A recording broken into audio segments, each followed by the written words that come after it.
आप देख रहे हैं न्यूज नाउ 24/7। ताज़ा खबरों के लिए हमारे साथ बने रहें। अनुच्छेद 370 के मुद्दे पर गुरुवार को जम्मू कश्मीर विधानसभा में भारी हंगामा हुआ।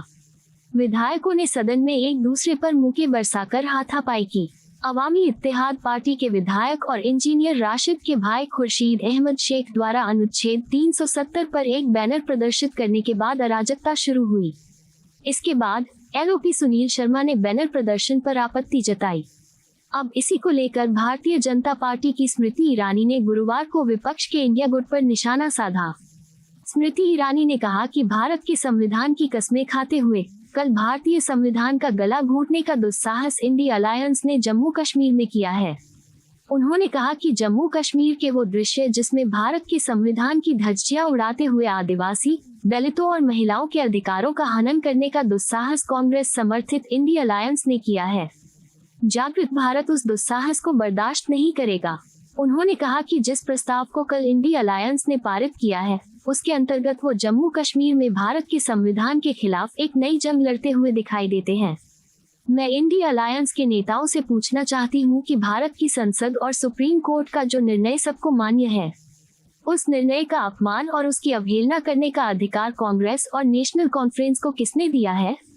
उन्होंने कहा कि मैं इंडिया अलायंस के सभी नेताओं से पूछना चाहती हूं कि धारा 370 हटने के बाद आदिवासी समाज को जो अधिकार मिले, क्या कांग्रेस और इंडिया अलायंस आदिवासी समाज के उन अधिकारों के खिलाफ है? भाजपा नेता ने आगे सवाल किया कि धारा 370 हटने के बाद जम्मू कश्मीर में दलित और पिछड़े समाज को जो अधिकार भारत के संविधान के तहत मिले, क्या कांग्रेस नित इंडिया अलायंस उन अधिकारों के खिलाफ है? उन्होंने कहा कि धारा 370 हटने के बाद जम्मू कश्मीर में नागरिकों की मृत्यु में 80% की गिरावट हुई। ये हर हिंदुस्तानी को ज्ञात है कि धारा 370 हटने के बाद जम्मू कश्मीर में आतंकी घटनाओं में 70% की कमी आई। लोकतांत्रिक ढांचे के माध्यम से एक चुनी हुई सरकार विकास के मुद्दों पर काम करने के बजाय भारत को जोड़ने के बजाय भारत को तोड़ने की कोशिश कर रही है। भारत के संविधान की कस्में खाते हुए कल भारतीय संविधान का गला घोंटने का दुस्साहस इंडिया अलायंस ने जम्मू कश्मीर में किया। जम्मू कश्मीर के वो दृश्य जिसमें भारत के संविधान की धज्जियां उड़ाते हुए आदिवासी अधिकारों, दलितों के अधिकारों और महिलाओं के अधिकारों का हनन करने का दुस्साहस कांग्रेस लेड इंडिया अलायंस ने जो किया, एक जागृत भारत उस दुस्साहस को बर्दाश्त नहीं करेगा। जिस रेजोल्यूशन को इंडिया अलायंस ने कल पारित किया, उसके अंतर्गत वो जम्मू कश्मीर में भारत के संविधान के खिलाफ एक नई जंग लड़ते हुए दिखाई देते हैं।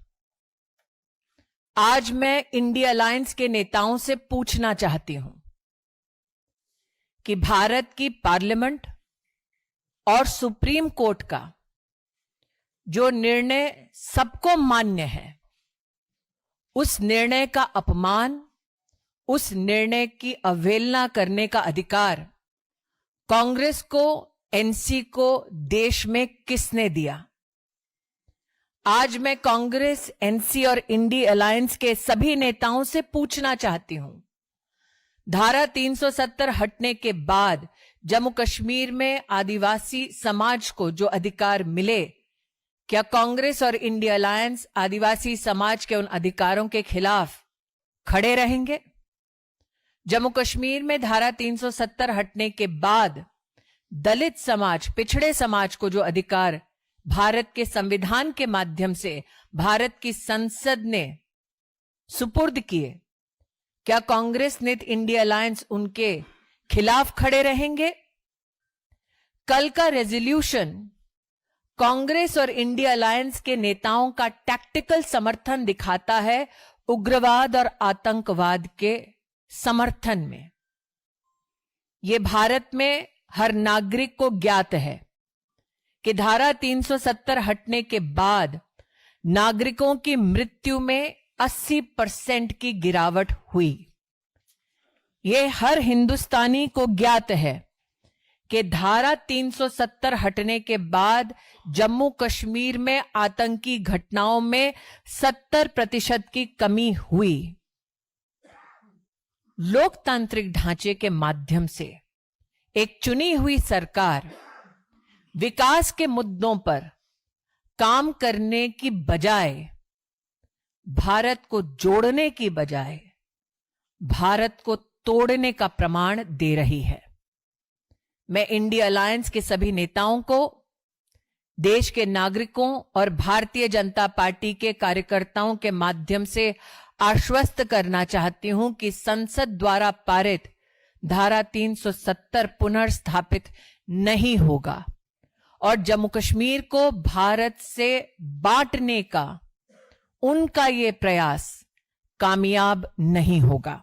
आपको यह वीडियो पसंद आया हो तो इसे लाइक करें, हमारे चैनल को सब्सक्राइब करें।